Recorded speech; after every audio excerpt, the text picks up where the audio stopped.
What's going on, guys? This is Raph from Between Two Forks back again this week with a brand new knife video. So this week we're going to be taking a look at the Coolina Promaja. It's spelled with a J, and I'm not too sure whether or not it is pronounced like in Spanish where the J is pronounced as an H, but let me know in the comments below to see if I am pronouncing this correctly. If not correctly, I will really appreciate it. And thank you, Coolina, for sending this knife over for us to take a look at and to make a video out of.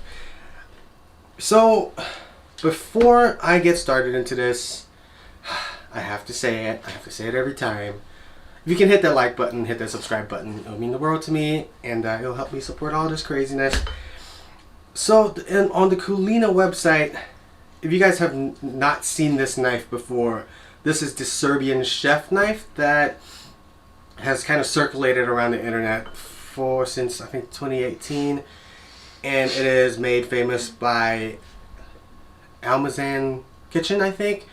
Fantastic YouTube channel. I love their channel, and I actually saw this knife on their channel first, and I saw Coolina started making the same knife, and I was really interested in checking one out myself. So with all that being said, this is more of an unbox / first impression video, because any knife can be shot straight from factory, right? And it's just not a very fair assessment of the knife or an accurate review for you guys, for me to just judge it based off of the 5 minutes that I'm going to be using this knife on the video, right?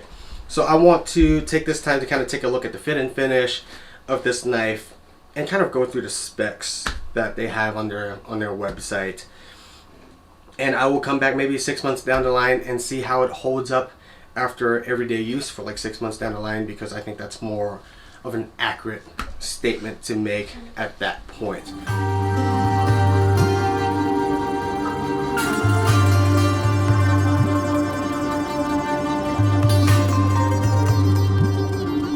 Alright guys, so now that we have the knife unboxed, this steel almost looks like a blistered steel.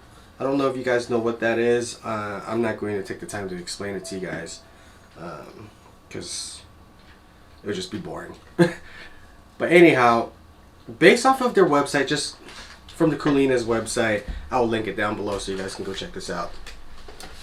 Their website says that it is made out of Sarshik steel. So Sarshik steel, the term comes from an old world steel iron blacksmithing term called Sarschikstahl, which is a German word, which means to shear all.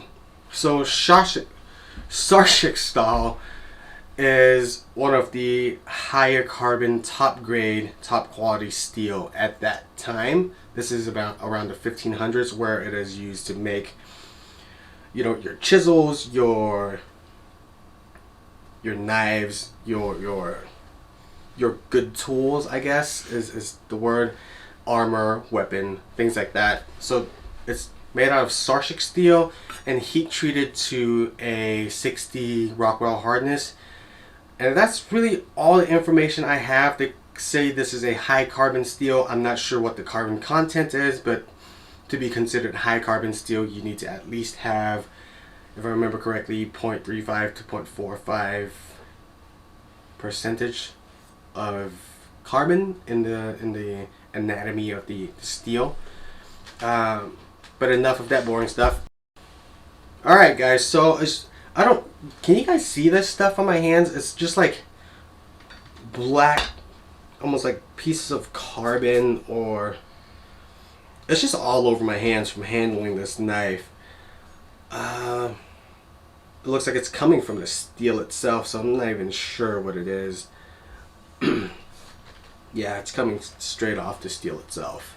Just kind of. So I'd say definitely wash this before first use, as with any new knife, right?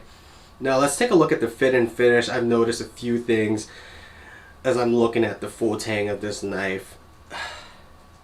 The blade's not very straight, okay? I'm noticing here, I'll get some close-up shots of this so you guys can see this up close, that the tang right here is not or the handle right here, the steel is not straight at all. Like there's some wobbliness to it. Let's take a look straight down the spine to check for straightness.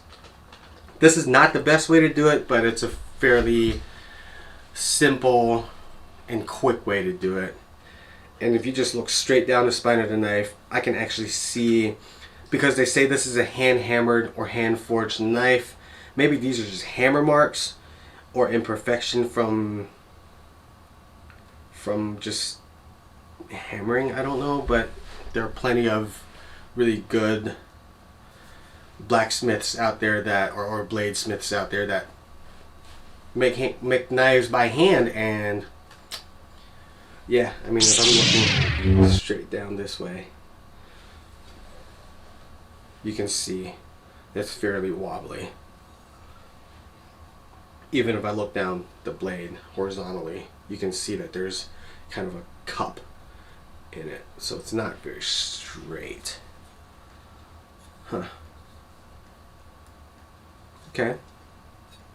There's that. Okay, so the knife is not very straight, guys. I have to be honest with you.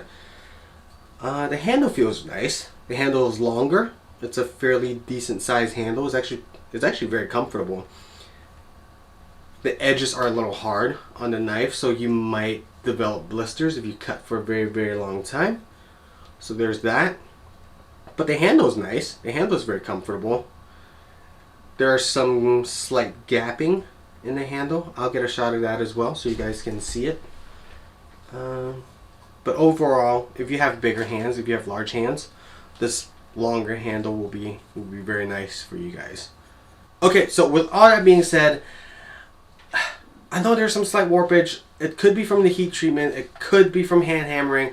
I'm not sure, but there are some slight warpage and some slight imperfection in the fit and finish of the knife.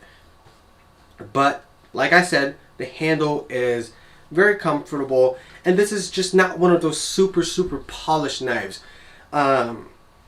It's not a Kangsheng Thomas Keller knife by any means, you know, and it's not fair to compare it to knives like that, because this is a knife that's in a category of its own.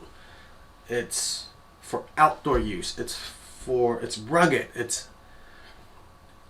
much more in the raw stage, you know, and I actually like the way it looks. I think it's a very cool looking knife, you know, and I'm interested to see how this thing holds up, because on their website they claim that you can even cut wood with it, and I'm definitely going to put that to the test, because I mean, I'm not going to be splitting logs with it by any means, but I'll be cutting up some firewood to cook with for sure, because fall's coming up and I'm going to be having some outdoor cooking videos here fairly soon, and it'll be fun to take this knife out there to put it to the test. Now I'm going to go wash my hands off and wash this residue off, and then we'll cut a sweet potato and an onion, because those are really common things to cut. So let's see how this knife performs straight out of the box, and then I'll come back 6 months down the line and let you know how this knife holds up, and hopefully I don't break the knife while trying to cut firewood. Alright guys, so I am going to cut this sweet potato. I'm very unprepared today, if you guys can't see. Oh, and do you guys notice?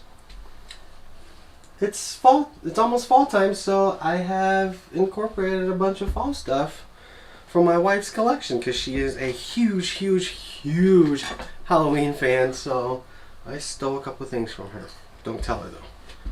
She'll find out when she sees this. But let's see how this knife performs real quick.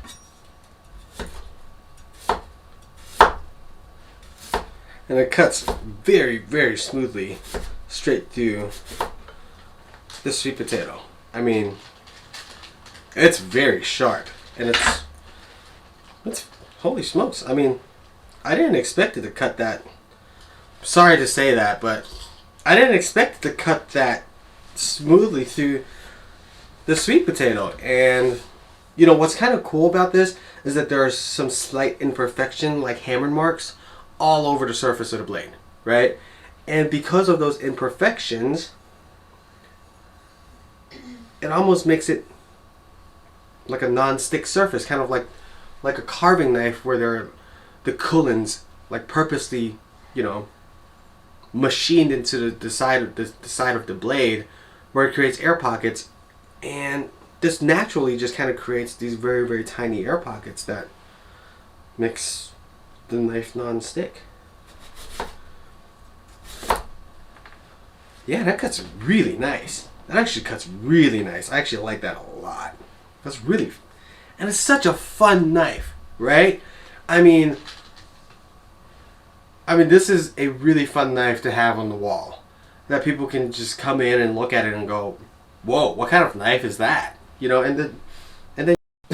Okay, guys, let's go ahead and wrap this video up because I know you have better shit to do. Now, this knife, yes, it has some imperfections and some slight warpage here and there, but I really, really like it because it's got that very old world look. It's got just a very rugged feel to it. It's meant for the outdoors. It's meant for you to go on adventures with, you know, go fight a bear or something with it, you know. I maybe don't go fight a bear with it because you'll probably die, but this is such a fun knife, and it is so freaking sharp. I mean, it cuts through this sweet potato like it was butter. I did not expect that at all. I mean, I might sound a little cynical at first because I saw some of the slight warpage, but it cuts extremely, extremely well. And if you're looking for an outdoor knife, if you're a huge outdoorsy person and you like to go camping and things like that, this will be a fantastic knife to bring along with you because you don't have to baby this thing. You know, it's just like your cast iron. You know, you're not going to bring, you know, your all-clad, you know, skillets out to the outdoor campfire, right? I mean, I wouldn't. But I will be happy to bring a cast iron skillet out there. And this is kind of like the cast iron skillet of knives, right? I think this is a fair assessment. This is like the cast iron skillet of knives. And there you have it. This is the first impression that I have of it. And I hope you guys like what you see. And thank you so much, Coolina, for sending the knife again. And I will see you guys next week. Bye.